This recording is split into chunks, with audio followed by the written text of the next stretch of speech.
Mahal kong kabataan, kayo ang pag-asa ng bayan. Mga katagang iniwan ni Dr. Jose Rizal.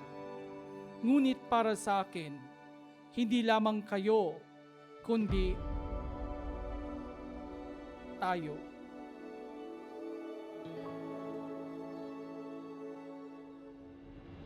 Sa aking paglalakbay bilang guro, nasaksihan ko ang ningning ng pag-asa sa mga mata ng out-of-school youth at matatandang nagbalik sa edukasyon.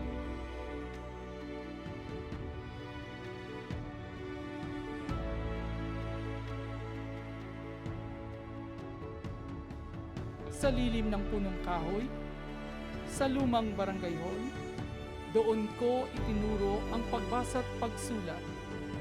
Doon ko narinig ang halakhak ng tagumpay, nasilayan ang mga luha ng pangarap. Ngunit bago ko tinahak ang landas na ito, tinanong ko ang aking sarili, bakit ako magiging guro? 4 na titik lamang, ngunit di mabilang ang responsibilidad. Kaya ko nga ba? Sa gitna ng mga pag-alinlangan, mas malakas ang tinig na aking narinig. Tinig ng lipunan. Tinig na naghahangad ng pangalawang pagkakataon. Tinig na nagsasabing, may pag-asa pa kaya?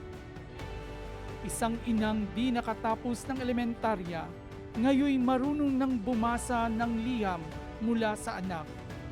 Isang kabataang minsang napagod, ngayoy nakapagtapos sa junior high school. Ganito ang larawan ng pag-asa. Ganito ang mukha ng edukasyon. Kabataan man o matanda, may ngipin man o wala, ang edukasyon ang susi.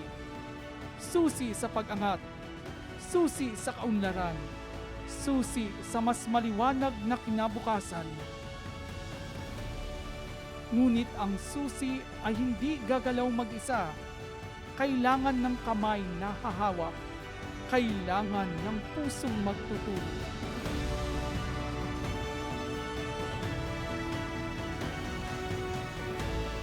Kaya't kayo, aking hamon at pakiusap, maging ilaw sa dilim, maging tinig sa katahimikan, maging hakbang sa pag-asa.